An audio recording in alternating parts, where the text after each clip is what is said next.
qu'en France, le pessimisme des mères est lié en fait au fait qu'elles cumulent le travail rémunéré et puis le travail non rémunéré une fois la journée de travail terminée.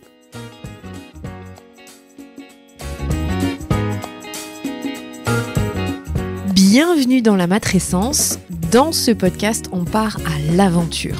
L'aventure la plus merveilleuse et difficile de la vie, la parentalité. Laissez-vous embarquer au travers des épisodes qui explorent toutes les facettes, des plus complexes aux plus fun, du monde des parents. Apprenez, riez, pleurez, découvrez et débattez en écoutant la matrescence. Nous avons une mission, vous donner des clés pour vous accompagner à n'importe quelle phase de votre parentalité. Je suis Clémentine Sarlat, votre hôte depuis mars 2019 déjà. Je suis ultra curieuse, très enthousiaste, mais beaucoup trop bordélique. Je suis aussi maman de 3 petites filles qui m'aident à me remettre en question quotidiennement. Et dans une autre vie, j'ai été journaliste sportive à la télé et aujourd'hui, je vous aide à rayonner dans votre parentalité. Abonnez-vous pour ne rien rater. Allez, let's go!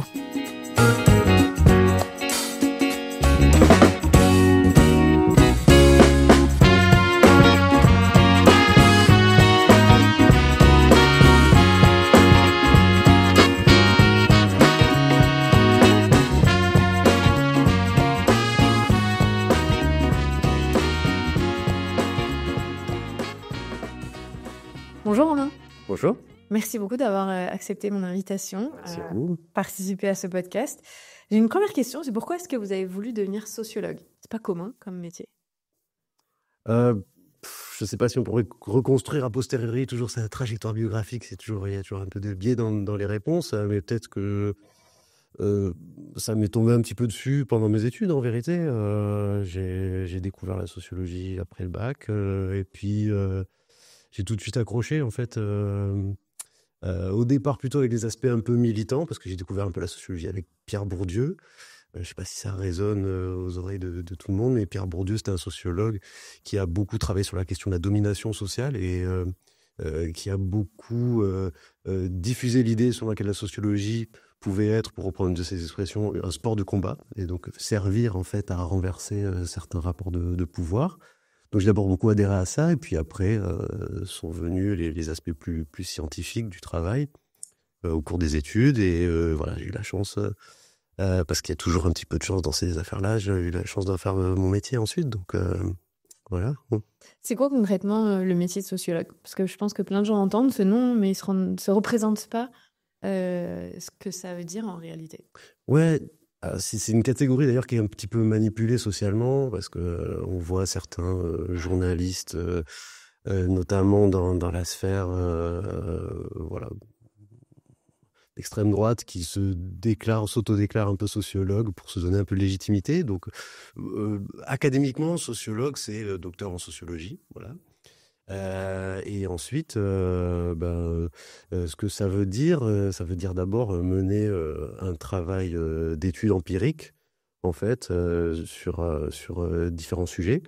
Dans la recherche française aujourd'hui, on peut s'auto-attribuer ces sujets d'études, hein, donc c'est ça l'indépendance de la recherche. Donc on va chercher sur ce qui nous intéresse, et puis donc un support empirique, et ensuite une analyse de ce qu'on observe. Voilà, avec différentes méthodes. Il y a des entretiens, des observations, des méthodes plus qualitatives, et puis des méthodes plus quantitatives. Moi, je fais un petit peu de tout, mais je fais aussi beaucoup de travail quantitatif sur des données internationales qui sont diffusées par des grands organismes de statistiques internationaux. Alors justement, comment vous en êtes venu à vous intéresser au sujet de l'égalité femmes-hommes et le sujet de la parentalité, notamment entre la Suède et la France ? J'aurais dû réfléchir à cette question avant pour pouvoir l'expliquer. Globalement, on part d'un manque dans la littérature française sur ces questions-là, parce que en France, il me semble que les politiques d'égalité de genre sont souvent portées sur l'accès des femmes au marché du travail. pour ça qu'on a promu l'égalité de genre.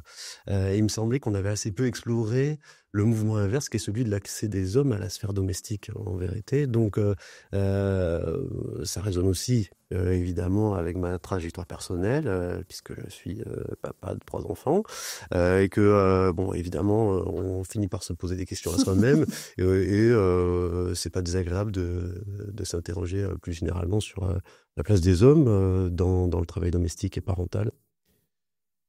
Et du coup, pourquoi après, entre la Suède et la France aussi, voir les différences Ouais. d'organisation sociétale? Ouais, alors je suis tombé là-dessus, en fait, j'ai étudié la Suède sur une thématique précédente, hein, sur la question de l'enseignement supérieur en Suède. Et donc, j'avais fait un petit séjour de recherche à ce titre-là en 2019. Et j'y suis allé avec ma famille. Et bon, voilà, le voyage un peu fatigant, mes enfants petits. On se déplace dans Stockholm, on essaye de trouver l'endroit où on avait notre appartement, c'était un peu compliqué. Et donc à ce moment-là, mes enfants, fatigués, ne voulaient plus avancer. Il nous restait 300 mètres à parcourir à pied pour y arriver. Et en fait, à ce moment-là, j'hausse un petit peu le ton en disant bon, maintenant on y va, allez, hop, on reprend son petit sac et on y va. Et il y a une personne qui sort d'une porte qui était sur le trottoir là, à 10 mètres de nous. C'était un jeune homme qui avait peut-être 20 ans et qui s'interpose et qui dit est-ce qu'il y a un problème voilà. Et donc il me regarde de façon un peu suspicieuse en fait. Et j'ai compris qu'en fait il me reprochait de parler trop durement à mes parents. À vos Enfin, enfants. plutôt, voilà, à mes enfants, pardon. Je suis un parent plutôt bienveillant, hein, voilà, je veux rassurer tout le monde. Mais j'ai compris qu'en fait, c'était pas du tout dans les standards suédois. En fait, on pouvait pas parler comme ça à ses enfants. Et je me suis toujours dit qu'il y avait quelque chose d'assez intéressant dans cette anecdote-là.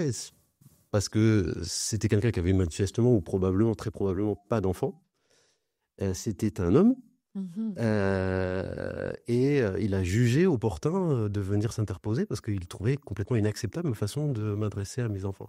Donc voilà, je me suis toujours dit qu'il y avait quelque chose de l'ordre à la fois de l'égalité de genre, puisque c'est un homme qui parle des questions liées aux enfants, et aussi de la place des enfants dans cette société. Donc voilà, j'en ai fait un peu après un sujet de recherche, toujours aussi un petit peu par hasard, mais... Mais c'est bien, vous résumez tout à fait l'ambiance générale qu'il y a en Suède envers les enfants, en fait. Comment on considère l'enfant. On en a beaucoup parlé dans ce podcast, mais vous allez nous expliquer, parce que justement, ça a une incidence un petit peu sur les études que vous avez menées. Et je voulais qu'on parle, il y en a plusieurs dont on va parler aujourd'hui, mais la première, c'est la complainte parentale que vous avez étudiée. Vous expliquez que près de 40% des parents français, considèrent que les enfants empiètent sur leur liberté de parents, alors qu'en Suède, c'est 5%, voire moins de 5%. Comment ça se fait qu'il y a autant de décalage entre nos deux cultures et nos deux nations? Ouais, alors si on réinsère ça d'ailleurs dans l'ensemble des pays européens ou dans un grand ensemble de pays, on voit que c'est vraiment les deux extrémités du spectre, hein, c'est-à-dire que la France est plus que la Suède, mais plus que tous les autres pays européens, hein, plutôt pessimiste, voilà, en termes de représentation parentale, si on peut le dire comme ça. Donc les parents français, et pas seulement sur la question de comment les enfants empiètent sur la liberté, les parents français répondent systématiquement plus négativement sur toutes les questions qui ont attrait en fait aux représentations de l'acte parental, de la parentalité ou des enfants. Donc dans cette enquête, c'est ça, l'enquête ISSP qui démontre ça. Les parents français sont extrêmement pessimistes, les parents suédois sont toujours plutôt optimistes. Alors, avant toute chose, il faut dire ça tout de suite.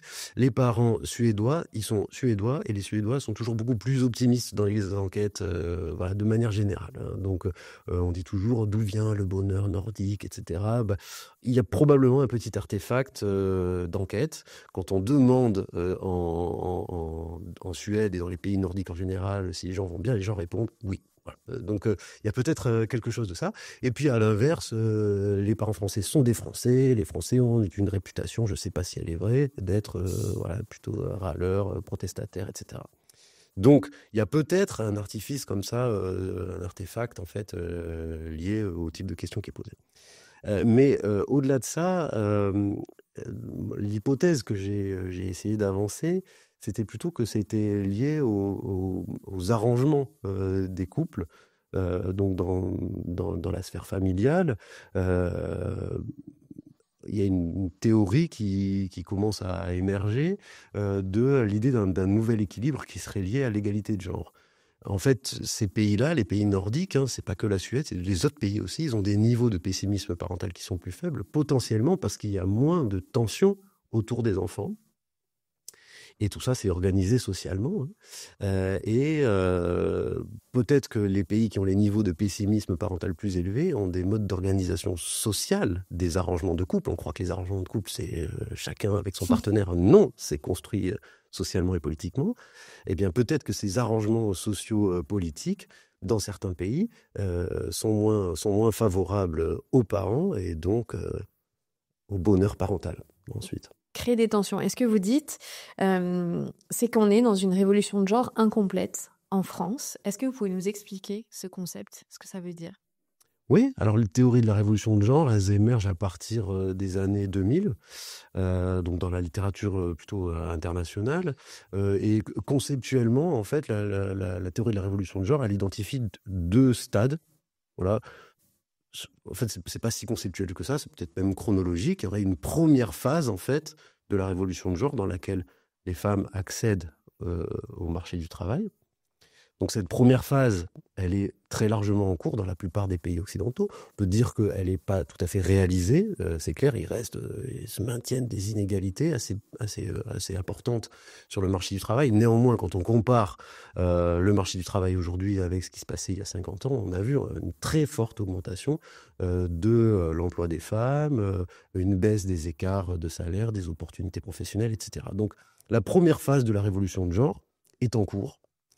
Par contre, la deuxième, celle qui consiste au mouvement inverse, c'est-à-dire l'entrée des hommes dans la sphère domestique, celle-ci est absolument pas réalisée dans certains pays et à peine amorcée dans d'autres et en voie de réalisation dans certains happy few, quelques petits pays, en particulier pays nordiques, qui ont commencé à travailler l'évolution dans cette deuxième phase de la révolution de genre. Et donc, c'est assez intéressant, c'est un laboratoire social, d'une certaine façon, de ces pays nordiques, parce qu'ils nous montrent, ils sont un peu une exception mondiale, ils nous montrent des situations nationales dans lesquelles on a à la fois plus d'égalité de genre sur le marché du travail, mais aussi plus d'égalité de genre dans la sphère domestique. Donc c'est ça, le fait que ce soit incomplet chez nous, c'est que on a accédé au premier palier, plus ou moins bien, et que pour l'instant, les hommes n'ont pas encore assez investi la sphère familiale et les tâches domestiques. C'est dû à quoi? Pourquoi est-ce que nous, on n'a pas réussi et pourquoi eux ont réussi? Déjà, voilà, le constat, il est en cours d'établissement. C'est-à-dire qu'il y a des choses qui bougent, évidemment. Ce qu'on sait, c'est que la dernière grande enquête qui nous permet vraiment de documenter ça, elle date de 2011 en France. C'est les enquêtes emploi du temps des ménages de l'INSEE. La prochaine mouture va arriver en 2026-2027. Donc, on est assez curieux de voir les évolutions depuis 2011 parce que ça s'est un peu étendu. À la faveur de la crise du Covid, ça a pris du retard, ces grandes enquêtes. Et du coup, en 15 ans, avec la révolution MeToo au milieu, on peut espérer on peut espérer de bonnes surprises. Voilà. Néanmoins, on a d'autres enquêtes qui nous permettent d'apprécier ça et qui nous disent que globalement, ça évolue très très lentement. En tout cas, pas du tout à la vitesse de progression qu'on voit dans la première phase de la révolution de genre, c'est-à-dire dans l'accélération du taux d'emploi des femmes à partir des années 60 en France. Donc, effectivement, sur le constat, il y a quelque chose de la persistance des inégalités domestiques en France. Alors, comment ça s'explique ? Si on voit que dans d'autres pays, ça se débloque, cette deuxième phase, il faut peut-être comparer nos modèles d'égalité de genre. Et c'est ce que j'ai essayé de faire, de voir ce qui s'est passé en Suède pour permettre le développement, le déblocage, en fait, de cette deuxième phase de la révolution de genre. Et tout indique qu'il a été mis en place assez précocement, à partir des années 1970, des politiques en faveur de l'implication des pères dans le travail parental et par extension dans le travail domestique. Oui, vous expliquez que par exemple, il y a des représentations imagées dans la société Moi, j'avais déjà vu cette image que vous mettez dans votre abstract où on voit c'est un bodybuilder suédois qui tient un bébé dans les bras tout nu, on voit ses muscles, pour montrer que c'est juste normal, peu importe notre métier ou ce qu'on fait en tant que père, de s'occuper de son bébé. Et ça a marqué la Suède. Ouais, alors ça c'est une image vraiment qui est iconique, emblématique. À chaque fois que j'ai parlé avec des parents suédois au cours de mon enquête, tout le monde la connaissait. Donc ça a vraiment marqué les esprits en Suède, tout le monde connaît cette image-là. Ça a été une campagne assez voilà, forte, en tout cas dans les esprits, qui a été mise en place à partir de la fin des années 1970. Alors peut-être si on remonte un peu l'histoire, il y a quand même au départ, il y a quand même eu la mise en place du congé parental. C'est peut-être l'élément vraiment décisif, en tout cas en termes d'incitation à l'implication parentale des pères. C'est vraiment le congé parental, qui est un congé parental neutre en termes de genre, partagé, bien rémunéré, et qui n'a pas d'alternative. Ça, c'est très important aussi, qui n'a pas d'alternative dans la garde de l'enfant. C'est-à-dire les parents gardent leur enfant pendant les 12-18 premiers mois de leur vie. Donc, c'est... Voilà, c'est... Il n'y a pas de mode de garde pour un parent qui ne prendrait pas ce congé-là. Non. Donc, soit la famille, soit nous. Soit le parent, soit les grands-parents. Voilà, il peut y avoir un arrangement au sein de la famille, encore que les formes de solidarité familiale sont un peu différentes de celles qu'on peut observer en France. Et puis, vous avez un temps consacré à ça. Donc, globalement, vous ne prêtez pas votre enfant à d'autres. Ce n'est pas du tout la norme. Donc, effectivement, c'est à la fois une opportunité, un congé parental bien payé, mais c'est aussi une forme d'obligation. Il faut le comprendre comme ça. Donc ça, c'est la première chose. C'est d'abord un élément de transformation d'ordre politique, en fait. On a mis en place une réforme du congé parental qui induit en fait une présence parentale des pères plus forte. Il s'est ensuite réformé à plusieurs reprises, toujours en essayant de favoriser en fait une implication plus forte des pères. Donc il y a d'abord ce premier élément qui est assez décisif et structurant en fait dans le modèle suédois. Mais ça n'a pas décollé immédiatement, évidemment, parce que c'est pas parce que vous dites aux gens vous pouvez prendre un congé parental qu'ils vont effectivement le prendre, et en particulier ceux que l'on vise derrière ce dispositif, ce sont les pères. Évidemment, les pères n'ont pas tout de suite pris le pas. Donc, ce n'est pas parce qu'on décrète qu'il y aura un congé parental pour les pères que les pères le prennent effectivement. Et donc, il y a eu un accompagnement de cette réforme par d'autres outils, et en particulier celui que vous citez, qui est très, très fort, parce que ils ont cherché à travailler les imaginaires. Un article d'un collègue suédois, Roger Klint, qui a beaucoup étudié ces questions-là et qui a montré comment, effectivement, ça avait contribué à l'enrôlement concret des pères, en leur montrant qu'il y avait une forme de masculinité compatible, en fait, avec la parentalité. Voilà, donc ça s'est construit comme ça, et puis il y a d'autres outils ensuite, mais voilà, c'est pas juste ce congé parental, c'est tout un ensemble, une batterie, en fait, de transformations sociales qui se mettent en place à partir des années 70. Voilà. Et c'est marrant parce que tous ces sujets-là rejoignent ce que vous étudiez, là, la complainte parentale, puisque en France, on est un peu des champions, vous disiez, on est des pays latins, on aime bien râler, en tout cas on a cette étiquette-là, ou être un petit peu plus pessimiste. Mais ce que vous démontrez, c'est surtout que si on a une complainte, et surtout nous, les mères, c'est ce que ressort aussi, c'est parce qu'on a conscience qu'on a une double journée, c'est parce qu'on comprend la charge qui est sur nos épaules et qui fait qu'on sent qu'on va vers un progrès. Vous le disiez, c'est très lent. Que les foyers suédois ne ressentent pas. Donc, est-ce que la complainte parentale, c'est une complainte parentale en France ou c'est une complainte des mères dans l'étude que vous faites? Alors, le sentiment moins optimiste ou plus pessimiste des parents vis-à-vis des enfants, il est, toute chose étant égale par ailleurs, plus fort en France qu'en Suède. Donc c'est parental, en fait. Donc ça a à voir vraiment avec une culture de parentalité qui est différente en France et en Suède. Ceci étant dit, le sentiment est un petit peu plus fort chez les femmes que chez les hommes. L'homme moyen en Suède à un niveau de pessimisme parental inférieur à l'homme moyen en France. L'effet pays est plus fort que l'effet sexe à l'intérieur du pays. Voilà, voilà comment on peut le formuler.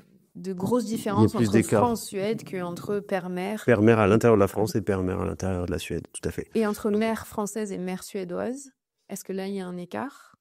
À chaque fois, les mères sont plus pessimistes que Ok. les pères. Même Donc en ça, Suède. même en Suède. Ok. Voilà. C'est probablement par contre lié, ça on a du mal à le savoir, il faut faire des enquêtes qualitatives plus fouillées en fait, hein. Donc vraiment aller interroger les gens, on peut pas le savoir en manipulant des chiffres parce que les questions sont pas suffisamment précises pour atteindre ce degré de finesse dans nos raisonnements, mais ce qu'on peut faire comme hypothèse, c'est que le pessimisme des mères en Suède est plutôt lié à des phénomènes de frustration, c'est-à-dire que les mères ont acquis un niveau d'égalité. Le moindre événement qui trompe cette égalité vous rend plus sensible en fait à cette égalité et voilà, et suscite donc peut-être plus de frustration. Alors qu'en France, ça renvoie plutôt à un phénomène plus structurel de double journée des femmes. Donc probablement qu'en France, le pessimisme des mères est lié en fait au fait qu'elles cumulent le travail rémunéré et puis le travail non rémunéré voilà, une fois la journée de travail terminée. Ce qui se comprend, d'être pessimiste du coup. Ah ben oui. Quand on porte toute la charge, ça peut s'entendre. Bah bon, voilà, c'est plus difficile d'être parent en France qu'en Suède. On peut peut-être le dire comme ça, tout simplement. Et par conséquent, il y a moins d'optimisme parental en France qu'en Suède. Alors, il n'y a pas que cet aspect-là qui rentre en compte, hein. Donc les inégalités de genre sont un gros paramètre, mais vous parlez aussi de cette culture de la Suède autour de l'enfant, de ce que vous racontiez, l'anecdote avec vous et vos propres enfants, on considère l'enfant comme un sujet de droit qui mérite le respect, qui doit être protégé, à qui on fait attention. Et donc, ce qui veut dire qu'on ne se plaint pas de la même manière d'un enfant en Suède qu'en France. Est-ce que vous pouvez nous expliquer tout ça? Ouais. Du coup, j'ai fait des entretiens comparatifs, hein, donc à la fois avec des parents en France et des parents en Suède. Et j'ai essayé d'analyser les formes de discours. Et j'étais très vite surpris, dès que j'interrogeais des parents suédois, par la différence d'approche. Quand on fait des entretiens, en tout cas c'est mon style d'entretien en tant que sociologue, on va chercher quand même une forme de connivence avec la personne avec qui on discute. Parce que c'est là qu'on obtiendra peut-être plus de confidence, parce que tout simplement c'est plus agréable de discuter en confiance avec quelqu'un, etc. Donc ma manière de fabriquer de la connivence avec les parents français, que j'ai interrogé en premier, parce que j'ai commencé ce terrain-là avant la Suède, c'était de parler de mes propres difficultés parentales et de blaguer avec. Et je me suis rendu compte que ça prenait très très bien, en fait. Et en France, on blague beaucoup sur ses enfants. On blague beaucoup sur ses enfants. C'est-à-dire, c'est très facile de dire « Ah, qu'est-ce qu'ils sont fatigants je les adore, mais je préfère quand même quand ils sont gardés. Ouf, voilà, bon débarras », ce genre de phrases un petit peu anodines, en fait, mais qui, du point de vue suédois, jouent une vraie violence, en fait, vis-à-vis des enfants. Parce que ça veut dire qu'en fait, vous les voulez pas, vos enfants. Donc, chez nous, en France, c'est pas du tout perçu comme ça. Et c'est très courant. Et ça prend même le statut de blague. Donc, à ce moment-là, ça montre bien le caractère très anodin de ce genre de choses. On peut citer 1000 exemples d'humoristes qui utilisent cette thématique, en fait, de la parentalité pour en faire des blagues. Donc, c'est très, très courant en France. En Suède, ça ne prenait pas. En fait, je partais avec la même intention et je me suis rendu compte qu'en fait, les parents suédois ne rentraient pas du tout dans mon jeu et ne comprenaient pas ce que je voulais dire, en fait, quand je disais bah, ça a dû être difficile. Ouais, j'ai eu 1000 échanges. J'ai cet exemple-là d'un père qui me dit bon, bah, hier matin, je suis allé à une baby rave, donc un truc qui n'existe évidemment pas du tout en France, pas d'équivalent en France de ça. Donc, une baby rave, c'est juste un petit endroit où il y a un peu de musique pour que les enfants qui sont vraiment en bas âge, qui ont 18 mois, puissent voilà, se socialiser avec d'autres enfants, un peu de musique, très douce évidemment, et à leur portée. Donc il est allé à cette baby rave et il me dit bah, j'ai dû faire un effort parce que j'ai hésité beaucoup, parce que mon enfant s'était levé très très tôt, voilà, donc je voulais peut-être pas y aller parce que je me suis dit que ça allait être compliqué. Je lui dis ah oui, ça a dû être très très compliqué. Et dans ma tête, je voulais dire ça a dû être compliqué pour toi en fait, de gérer, en tant que parent, de gérer ton enfant qui fait des caprices, etc. Le mot de caprice, qui n'a pas d'équivalent en suédois, c'est très marrant. Voilà, donc dans mon esprit, c'était comme ça que je voulais relancer la discussion. Ma petite remarque était simplement là pour le faire parler. là-dessus. Et en fait, il me dit non, mais finalement, ça a été. Il a été. Il a retourné en fait ma question du côté de son enfant. En fait, lui, il parlait vraiment de son enfant. Il a perçu ma question comme si ça a dû être compliqué pour lui en fait. Pour l'enfant. Pour l'enfant. Alors que moi, je parlais compliqué pour lui, pardon, pour l'enfant. Alors que moi, je parlais compliqué pour lui, le parent. Et donc, c'est là qu'on voit voilà, des malentendus qui sont hyper intéressants quoi, entre Français et Suédois.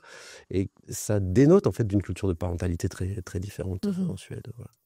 Voilà. Je disais que j'ai déjà fait des épisodes sur ça, sur la culture suédoise autour des enfants. Ils ne connaissent pas le mot fessé. Le mot caprice, il n'a pas d'équivalent dans leur langue.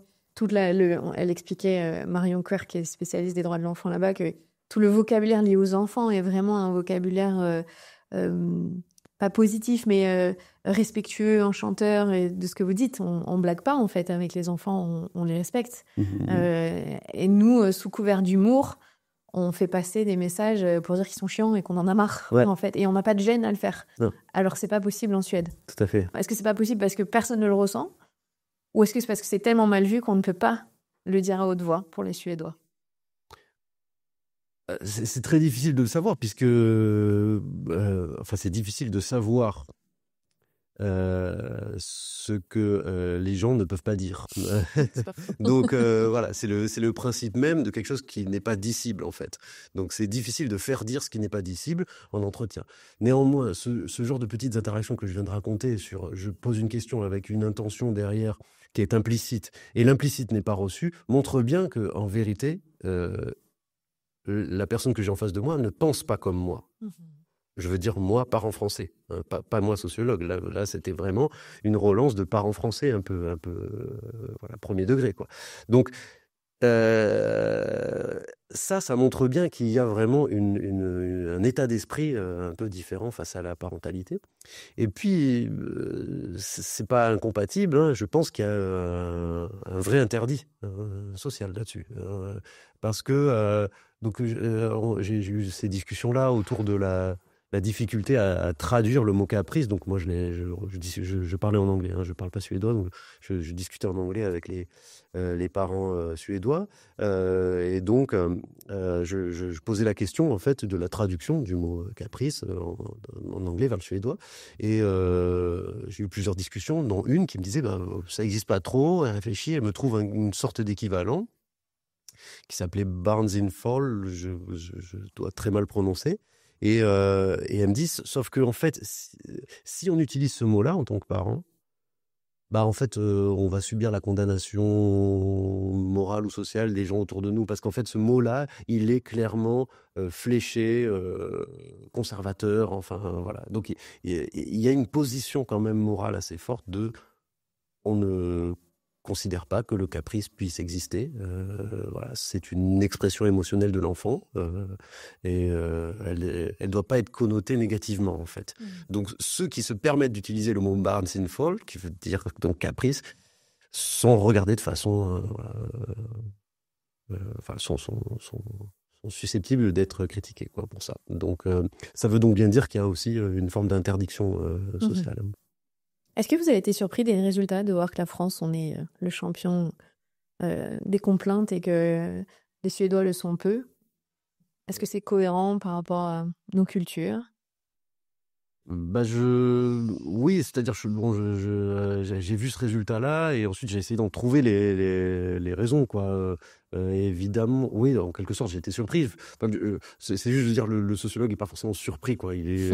Quand il voit quelque chose d'étonnant, il va essayer d'en trouver la cause. Oui, en quelque sorte, ça m'est apparu comme une bizarrerie assez intéressante pour qu'on puisse essayer d'en trouver la cause.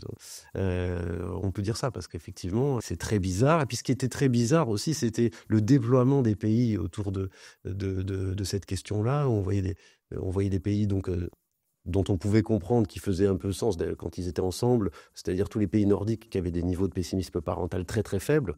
Et puis ensuite, on ne comprenait pas pourquoi des pays au fonctionnement social un peu plus conservateur, comme par exemple l'Autriche, comme par exemple l'Allemagne, étaient finalement assez proches en termes de pessimisme parental des pays suédois.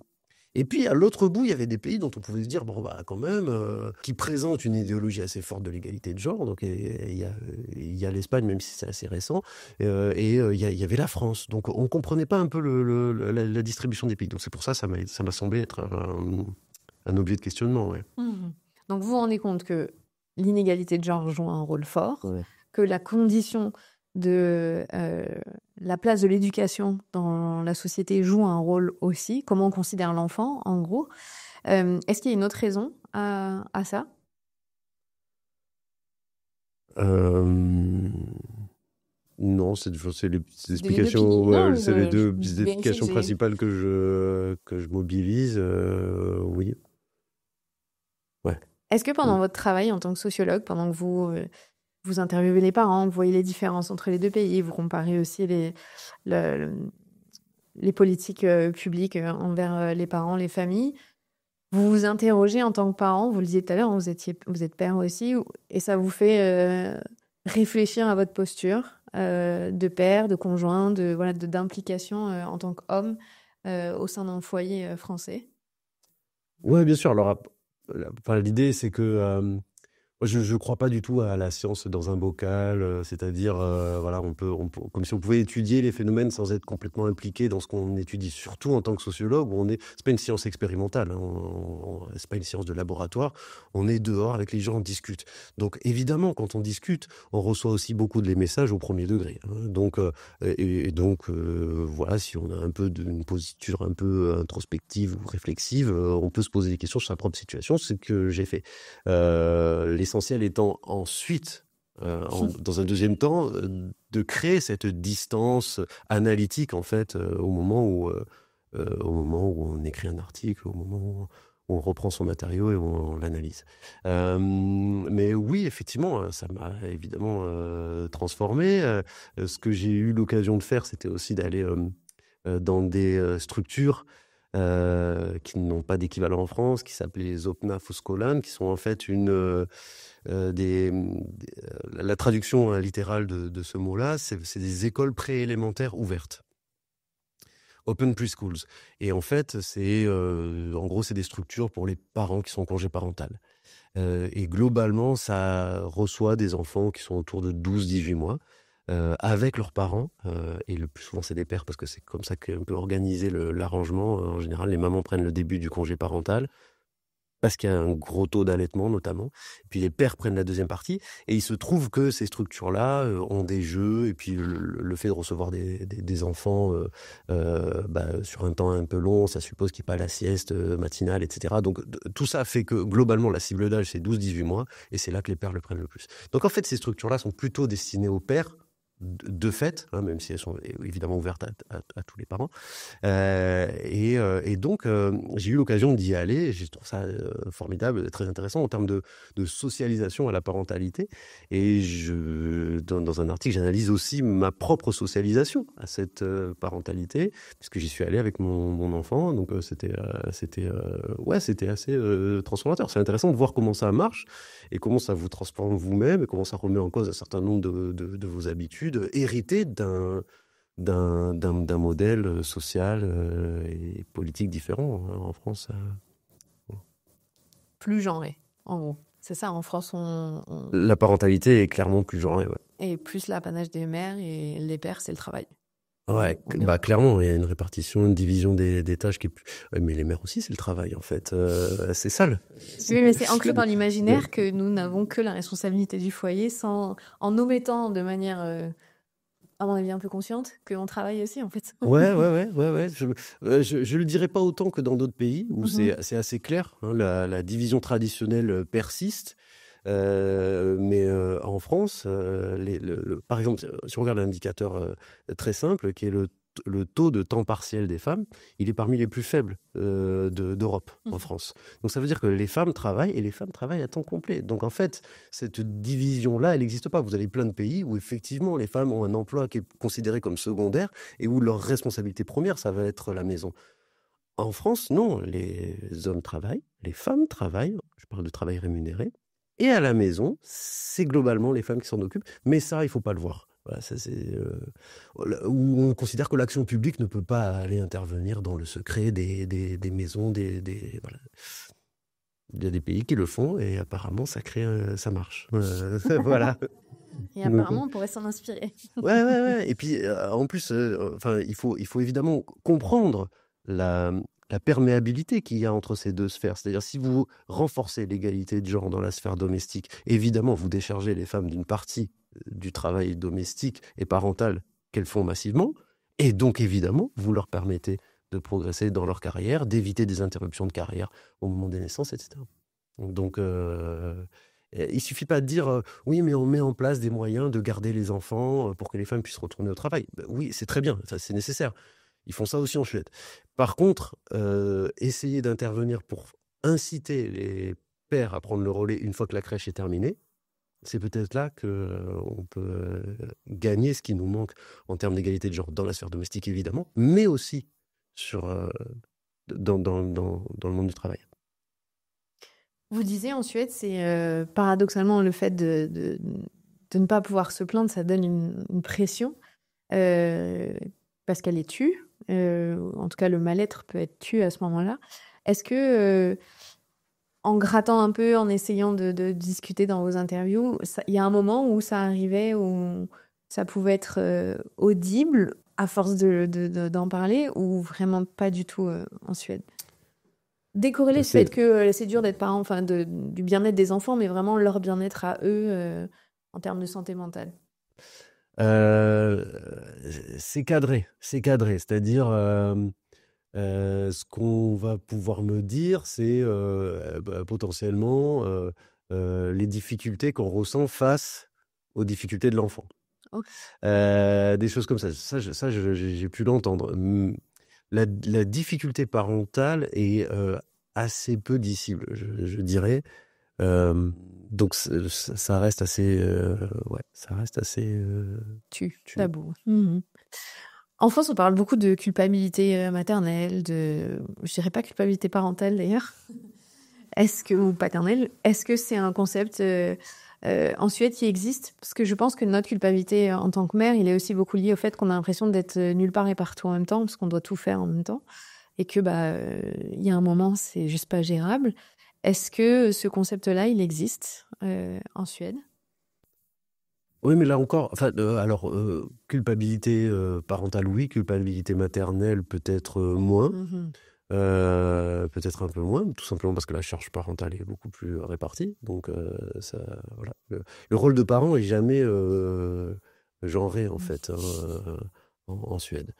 Et c'est un clair héritage de ce congé parental qui n'est pas fléché. Il n'existe pas de congé de maternité, de congé de paternité en Suède. Donc, voilà. Quand on parle des parents, on parle des parents.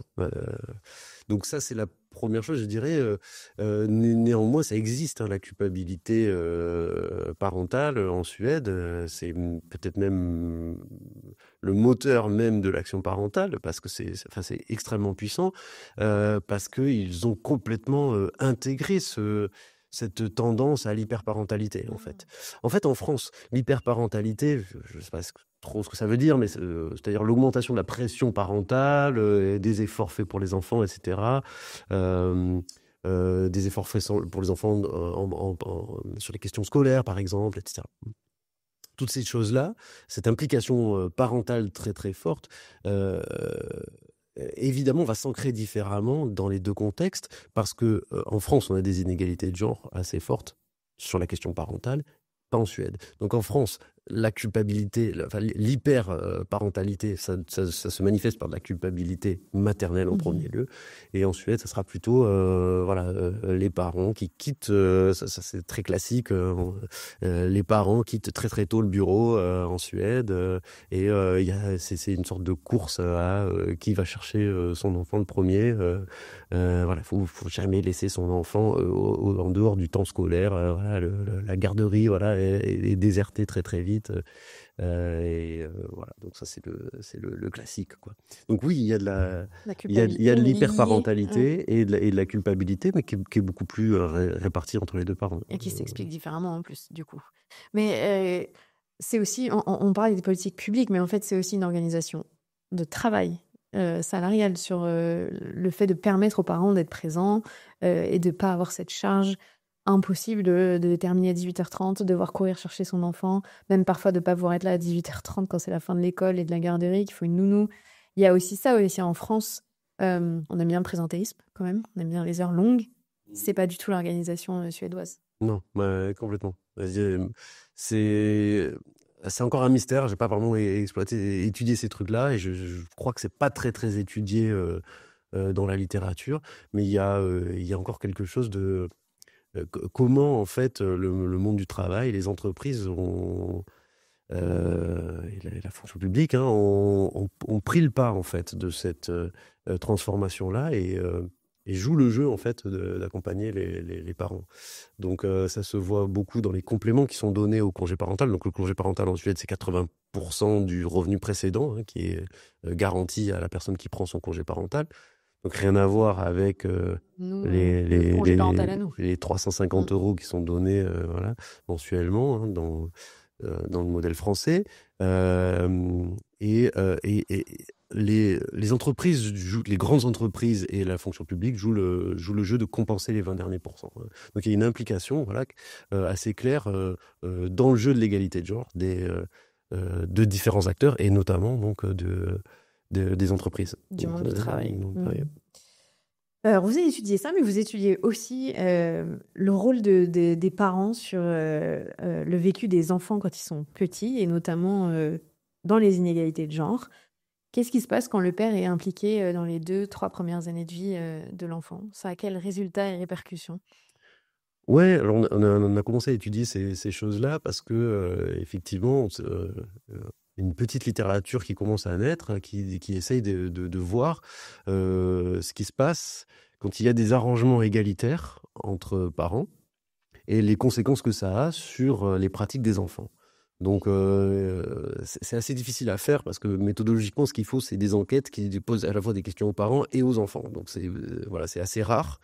Mais il y a quelques enquêtes internationales qui le font bien. En Australie, ils ont de très très belles données là-dessus. Et puis en France, il se trouve que depuis 2011 et la mise en place de ce qu'on a appelé la cohorte ELF, on suit des enfants. Il y a, je crois, 40 000 enfants qui ont été interrogés en 2011 à la naissance. Enfin, pas les enfants, mais les parents. Et puis cette cohorte ELF est suivie tous les ans, tous les 2 ans. Et donc on voit un petit peu l'évolution de ces enfants sur un nombre très important de questions. Et ce qu'on a exploité, c'est l'enquête à 2 ans, où il y a beaucoup de questions sur les pratiques de jeu des enfants. Et en particulier, il y a des questions sur des jeux qui sont ouvertement genrés, comme par exemple jouer à la voiture, jouer à la poupée, jouer à la dinette, jouer avec un ballon. Ça, c'est des questions, et on l'a mesuré statistiquement, qui évidemment séparent énormément les filles et les garçons. Et donc nous, la question qu'on s'est posée, c'est quelle est la probabilité d'un garçon d'avoir un jeu dit de fille? Donc c'est pas nous qui décidons que c'est un jeu de filles. On a mesuré que c'était un jeu objectivement de filles. La poupée, je vous assure, c'est un jeu objectivement de filles. Plus de 80% des enfants qui jouent à la poupée, ce sont des filles. Donc, quelle est la probabilité d'un garçon d'aller faire ce jeu-là, qui est réputé comme un jeu de filles, et est-ce que le fait d'avoir un père qui participe aux tâches ménagères ou un père qui participe aux soins des enfants renforce cette probabilité-là? Et la conclusion de ça, c'est que oui, en fait, ça marche assez bien. Il y a un effet implication du père dans la déconstruction en fait des pratiques genrées chez les enfants. Donc ça fonctionne. Ouais. Donc c'est ce que vous disiez tout à l'heure, c'est plus le père est impliqué dans les tâches domestiques, c'est ça, c'est vraiment différent. C'est pas lui qui va montrer jouer avec une poupée. C'est papa qui fait la vaisselle, range le linge, prépare à manger, qui aura un grand impact sur la vie de l'enfant. Voilà, on a identifié différentes formes d'implication du père, et on a mesuré à chaque fois ce qui marchait le mieux, d'une certaine façon. Et donc effectivement, ce qu'on s'est rendu compte, c'est que c'est l'implication dans les tâches domestiques qui, probablement parce que ça passe par un mécanisme de role modeling, comme on dit, de mimétisme. Voilà, de mimétisme, d'imitation, voilà, ouais. Ça fonctionne plus pour déconstruire les pratiques et les stéréotypes de genre que les situations où le père est impliqué plutôt dans le soin aux enfants, c'est-à-dire quand il y a une forme d'interaction avec l'enfant. Et ça peut se comprendre aussi par le fait, donc là encore une fois, il faudrait avoir vraiment une enquête qualitative très fouillée pour savoir précisément ce qui se trame en fait. Mais l'hypothèse qu'on peut faire, c'est qu'en vérité, à partir du moment où il y a une interaction, on se rend compte qu'il y a ça c'est très bien documenté par la littérature, il va y avoir des interactions renforcées entre les pères et les fils. Donc, par voie de conséquence, ça peut renforcer le modèle masculin chez les fils. Et donc, voilà, paradoxalement... Alors, l'effet net est quand même positif, hein, c'est-à-dire quand les pères sont impliqués dans le soin, ça déconstruit les pratiques de genre des enfants, mais moins fortement que quand les pères sont impliqués dans le travail domestique. Travail domestique. Donc voilà, il y a peut-être des contre-tendances un peu paradoxales qui sont liées à l'identification des fils par rapport à leur père.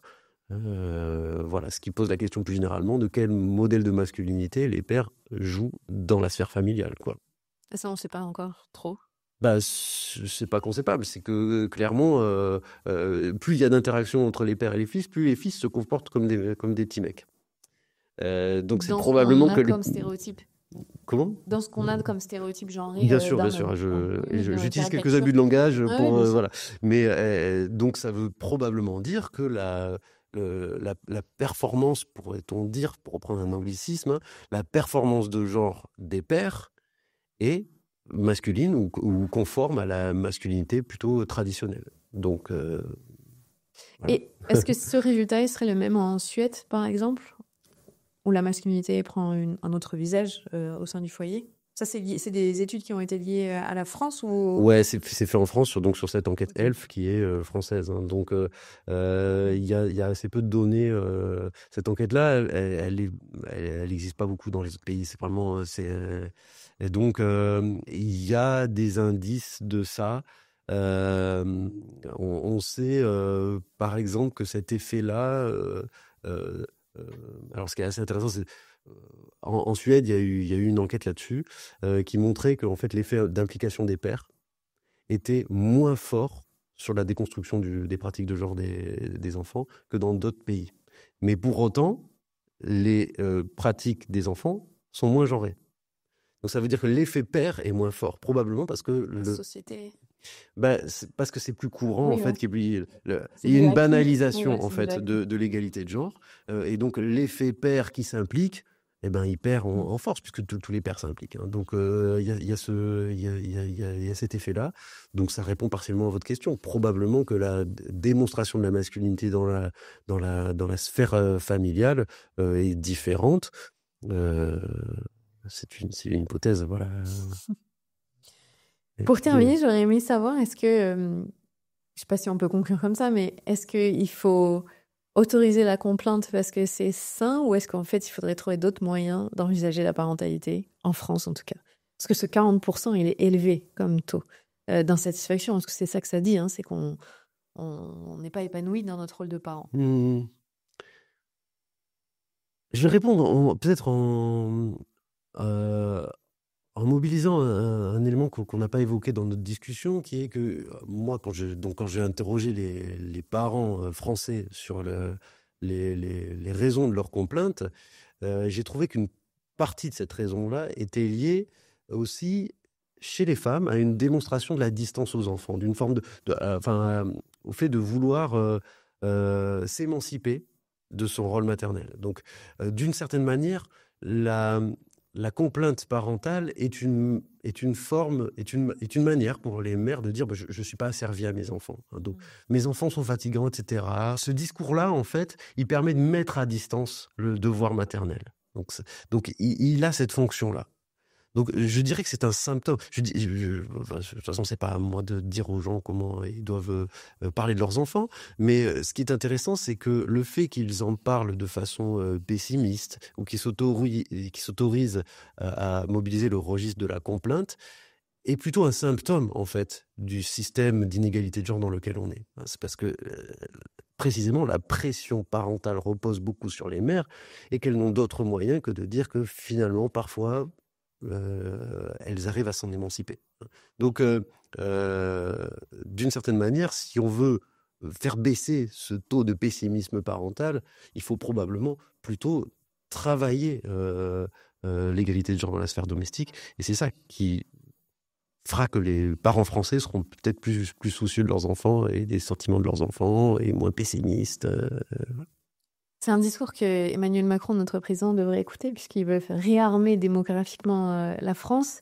Il s'est beaucoup focalisé sur l'infertilité, ce qui est une réalité, hein. Mais il a un peu, pour moi, raté un des pans de la problématique qui est cette inégalité de genre au sein des foyers. Et que tant qu'on ne résorbera pas ça, et nous, les femmes, on n'a pas envie de réarmer démographiquement la France à notre dépens, en fait, à notre travail, notre santé mentale, notre santé physique. C'est entendable par les politiques, ce que vous avez travaillé comme sujet en sociologie. Est-ce que ce que vous faites peut avoir des répercussions derrière pour qu'il y ait des mesures fortes prises?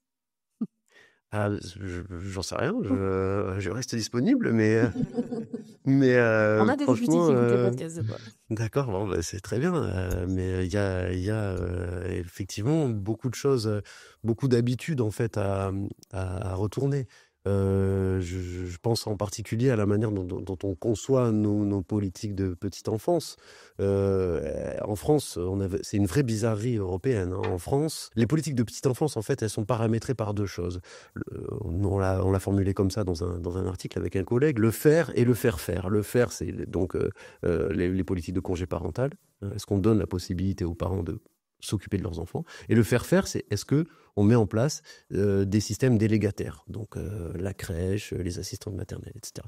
En France, on a énormément travaillé le deuxième versant. En France, on a un taux d'accès des enfants de moins de 2 ans aux structures formelles qui est le plus élevé d'Europe. Et depuis très longtemps, la Commission européenne a recommandé que tout le monde s'élève, sauf la France, parce que c'était pas la peine. Et donc, les autres nous rejoignent, mais très lentement. Et nous, on y était avant même les objectifs fixés. Par contre, là où on est très mauvais par rapport aux recommandations de la Commission européenne, c'est sur le congé parental. En fait, où on a un congé parental qui n'est pas saisi par les parents, ou quand il est saisi par des parents qui sont en fait des mères, puisque 95% des parents qui prennent le congé parental en France sont des mères, et c'est extrêmement segmenté socialement, c'est-à-dire qu'il est pris par des personnes qui potentiellement ne sont pas en emploi ou occupent un emploi qui est assez peu rémunérateur et pour qui il n'y a pas de coût d'opportunité à passer sur un congé parental rémunéré autour de 350 à 500 euros. Donc, il faut voir ça. On n'a pas du tout travaillé le côté faire. Et ça, c'est une vraie bizarrerie. Et quand on mesure le type de politique choisie, le faire ou le faire faire, en France, on considère qu'on est super fort parce qu'on a permis du faire faire et donc on aurait permis aux femmes de se libérer de la contrainte des enfants et qu'on aurait permis aux femmes d'accéder à des opportunités professionnelles. En vérité, quand on mesure en termes d'égalité de genre, les pays qui marchent le mieux, c'est les pays qui font du faire et du faire faire. Ceux qui font que du faire faire, ils sont tout aussi mauvais que ceux qui font que du faire. Ou que ceux qui font rien, parce qu'il y a aussi cette configuration-là, dans des pays à tradition plus libérale, au Royaume-Uni par exemple, aucun accompagnement, hein, et bien le niveau d'égalité de genre est le même au Royaume-Uni qu'en France. Voilà. Donc autant pas perdre de l'argent à payer des crèches et des assistantes maternelles. J'exagère un peu. Puisque c'était pas ça la solution. En termes d'égalité de genre, c'est pas ça la solution. En termes d'égalité de genre, ce qui marche, c'est un modèle séquencé. Le modèle nordique, c'est celui qui produit le niveau d'égalité le plus élevé, d'égalité de genre le plus élevé. C'est celui dans lequel on aurait un congé parental fort, puis un système de garde formel à partir, voilà, c'est séquencé, c'est-à-dire à partir de 12-18 mois dans les pays nordiques. Et toute la question est de savoir, est-ce qu'on est prêt à financer ça, sachant que les efforts budgétaires ne sont pas aussi élevés et qu'il y a d'autres types de réformes, des réformes fiscales, on ne va peut-être pas en parler, qui permettraient de financer ça. Voilà. Alors, si vous êtes député, si vous avez du pouvoir politique et que vous avez entendu ça, on a la feuille de route, en fait. On sait ce qu'il faut faire. Bon, ça fait longtemps qu'on sait ce qu'il faut faire, mais là, on a encore plus clairement des chiffres. Malheureusement, en France, on choisit d'autres chevals de bataille. C'est ça, le problème. pour l'instant. Je pense, voilà. Et puis on hérite d'un système. La conjoncture politique n'est pas non plus très favorable à des réformes de fond, voilà, on va dire là-dessus. Voilà, il y a beaucoup de choses qui devraient être mises à plat. C'est ce qui a été fait en Suède dans les années 70. Et une réforme fiscale qui était vraiment simultanée avec cette réforme du congé parental. La taxation individuelle en particulier a été mise en place. Donc ça signifierait la suppression du quotient conjugal ou du quotient familial en France. C'est énormément d'argent.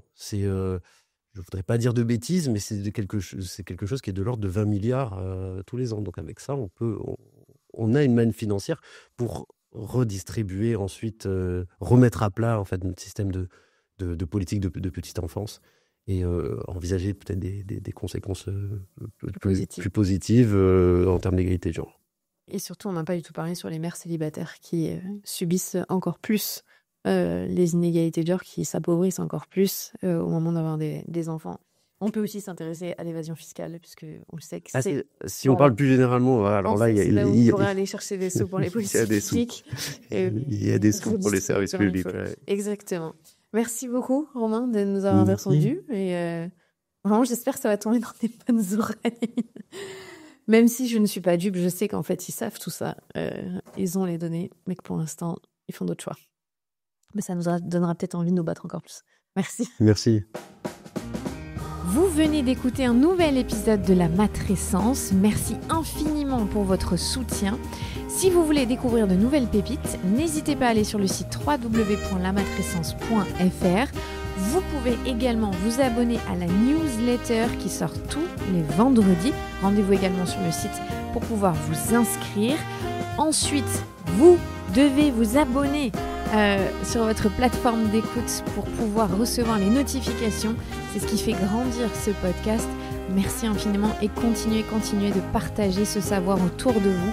Je sais que c'est comme ça que beaucoup des auditrices et des auditeurs ont découvert ces podcasts. Alors un grand merci. Prenez soin de vous. À la semaine prochaine.